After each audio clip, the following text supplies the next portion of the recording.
हाँ तो भाई शेरों और शेरनियों, तो बहुत से बच्चों ने मुझे ये डाउट भेजा था कि सर ये क्वेश्चन सॉल्व नहीं हो रहा। हालांकि मैंने इस क्वेश्चन को अपने इम्पोर्टेंट क्वेश्चन में इंक्लूड भी नहीं किया था, क्योंकि इसमें कैलकुलेशन बहुत ही आड़ी टेढ़ी सी है। तो इस तरह कैलकुलेशन वाले क्वेश्चंस जनरली नहीं आते हैं, बट स्टिल काफ़ी बच्चे इसकी डिमांड कर रहे थे, तो इसके ऊपर मैंने अलग से आपके लिए एक वीडियो बना दिया। इस क्वेश्चन में डरने वाला कुछ भी नहीं है, थोड़ी सी स्मार्ट कैलकुलेशन की जरूरत है। सबसे पहले चलिए हम क्वेश्चन के डिटेल्स पढ़ लेते हैं। The number of silicon atoms per metre cube is 5 into 10⁻28, यानी कि ये हमारे पास original number of parent atom silicon atoms है। ठीक है, this is doped simultaneously. Now यहाँ पर ये वर्ड बहुत इंपॉर्टेंट है, साइमल्टेनियसली।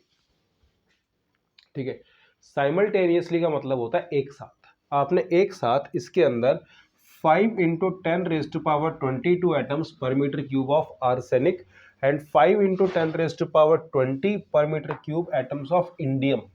तो आर्सेनिक और इंडियम, ये यहाँ पर दो चीजें बहुत इंपॉर्टेंट है।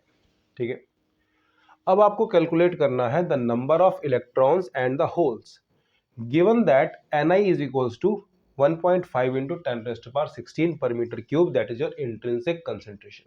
ठीक है, is this material N type और पी टाइप। चलिए सबसे पहले इसको ढंग से लिस्ट कर लेते हैं। क्वेश्चन आई थिंक सबको समझ में आ गया होगा, तो अब इसके सॉल्यूशन की तरफ चलते हैं। ठीक है, इसको मैं रब कर देता हूं, अब इसका सॉल्यूशन देखते हैं।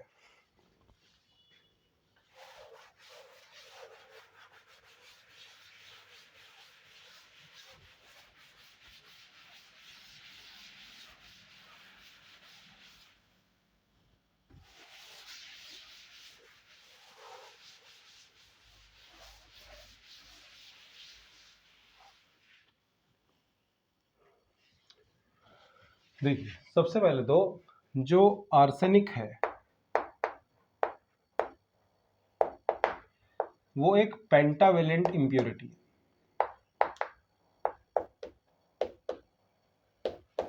तो जो पेंटावेलेंट इंप्योरिटी है वो डोनर इंप्योरिटी कहलाई जाती है, और एक आर्सेनिक जो है ना वो एक इलेक्ट्रॉन जो है डोनेट करेगा, यानी कि आपने अपनी तरफ से जो इलेक्ट्रॉन्स फीड कर दिए इसके अंदर वो थे 5 इंटू 10⁻22 पर मीटर क्यूब।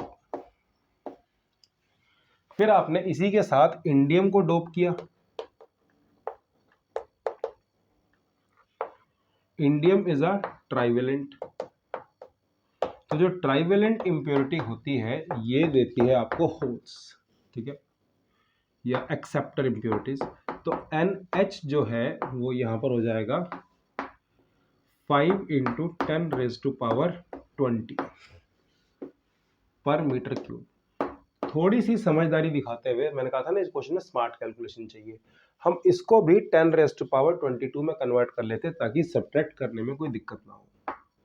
तो 0.05 इंटू 10⁻22 पर मीटर क्यूब।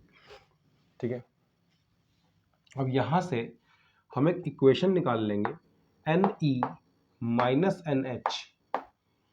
अगर इसमें से इसको माइनस कर दिया जाए तो 5 में से 0.05 को माइनस करेंगे तो क्या बचेगा आपके पास? 4.95 into 10⁻22 per metre cube. This is your first equation. अब हम यहाँ पर यूज करेंगे लॉ ऑफ मास एक्शन, क्योंकि हमें NH और Ne निकालना पड़ेगा। उसके लिए अब दो वेरिएबल हैं तो भाई दो इक्वेशन तो चाहिए ही चाहिए। तो यहाँ पर हम यूज करेंगे law of mass action, Ne into NH is equals to Ni का स्क्वायर। ठीक है, तो यहाँ से Ne into NH is equals to 1.5 into 10⁻16 का स्क्वायर कर देंगे। Now with the help of these two equation, यहां तक इसको नोट कर लो अच्छे से। Now with the help of these two equations what will do, we will find out NH and Ne। ठीक है, तो यहां तक अच्छे से इसको नोट कर लो, मैं इसको रब करने वाला हूं। चलिए तो कैसे इसको यूज करेंगे वो देख लेते हैं। अगर मेरे पास Ne माइनस NH जो है उसके लिए मेरे पास एक आंसर है। So how to find Ne plus N H. देखिए N E plus N H का स्क्वायर जो होगा that is equals to N E minus N H का स्क्वायर प्लस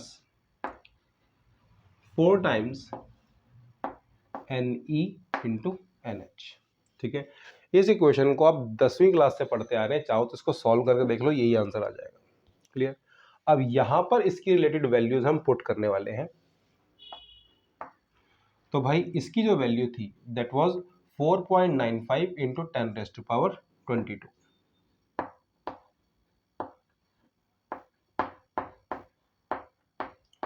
और इस सारे का स्क्वायर। अब N E into N H ये हो जाएगा 1.5 इंटू 10⁻16 का स्क्वायर। ठीक है, यहां तक फिलहाल इसको नोट कर लो। अब मैं इसको रब करके आगे वाला पार्ट करने वाला हूं इसका। जल्दी से इसको यहां तक नोट कर लो।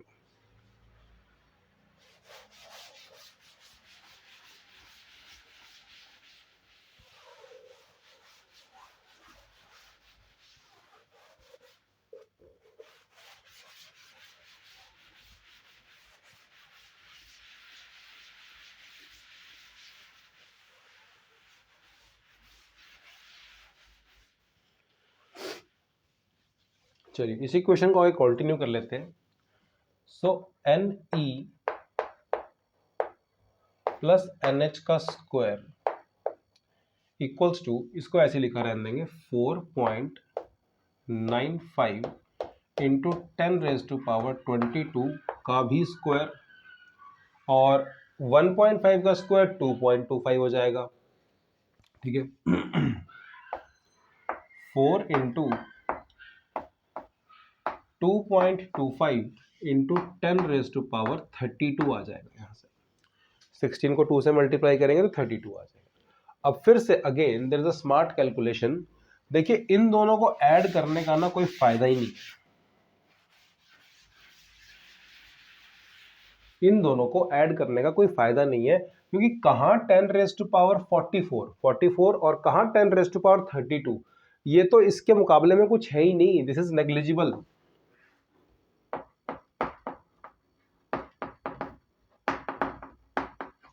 ठीक है, कहां 10⁻44 और कहां 10⁻32, मतलब उससे 10⁻12 टाइम्स बड़ा है भाई ये तो नेग्लिजिबल है, इसको छोड़ दो, इग्नोर कर दो। So that means N E plus N H का स्क्वायर 4.95 इंटू 10⁻22 का स्क्वायर, स्क्वायर से स्क्वायर कैंसिल हो जाएगा और N E plus N H की जो वैल्यू निकल के आएगी दैट इज 4.95 इंटू 10⁻22। सो आपने N E plus N H भी निकाल लिया। अब अगर हम फर्स्ट इक्वेशन को ऐड करें, फर्स्ट इक्वेशन क्या थी हमारे पास,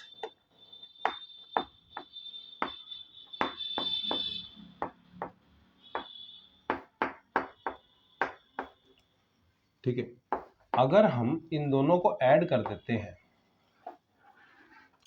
तो भाई एन एच से एन एच कैंसिल और यहाँ पर 2 टाइम्स एन ई हो जाएगा, यहाँ पर 2 टाइम्स 4.95 इंटू 10⁻22 हो जाएगा, 2 से 2 कैंसिल हो जाएगा, एन ई की वैल्यू कितनी आ जाएगी 4.95 इंटू 10⁻22। तो भाई ये आपने नंबर ऑफ इलेक्ट्रॉन्स निकाल लिए और इसके जो यूनिट्स होंगे दे आर पर मीटर क्यूब। ठीक है, तो भाई आधा पार्ट तो हमारा हो गया, मतलब आई मीन टू से 70% पार्ट तो हमारा हो गया। अब आपको निकालना है NH, तो यहां पर हम अगेन सेकंड इक्वेशन का यूज करेंगे क्योंकि फर्स्ट और थर्ड से नहीं निकलने वाला है। सो NE इंटू NH ये किसके बराबर था 1.5 इंटू 10⁻16 के स्क्वायर के बराबर था। अब हमने NH निकालना है तो it is equals to 1.5 into 10⁻16 का स्क्वायर डिवाइड बाय 4.95 इंटू 10⁻22। अगर इसको सॉल्व करेंगे तो ये 2.25 डिवाइड बाय 4.95 10⁻32 डिवाइड बाय 10⁻22 हो जाएगा, क्योंकि 16 इंटू 2 32 और ये 22 यहाँ से। इस सारे को सॉल्व करके जो आपका आंसर आएगा दैट इज 4.5 इंटू 10⁻9 पर मीटर क्यूब। तो भाई कहाँ इलेक्ट्रॉन कंसेंट्रेशन 10⁻22 में है और कहाँ होल कंसेंट्रेशन 10⁻9 में? साफ साफ क्लियर कट समझ में आ रहा है कि number of electrons is much greater than number of holes. So finally number of electrons is much greater than number of holes, therefore it is a n-type semiconductor। तो किस तरह का सेमीकंडक्टर बन गया ये? n-type semiconductor। आई होप कि ये question सबको अच्छे से समझ में आ गया होगा। एक बार में अगर नहीं भी समझ में आया तो इसे 2-3 बार रिवाइंड करके देखो, अगर पेपर में आ गया तो फ्री फंड के 3 नंबर दे जाएंगे, ठीक है।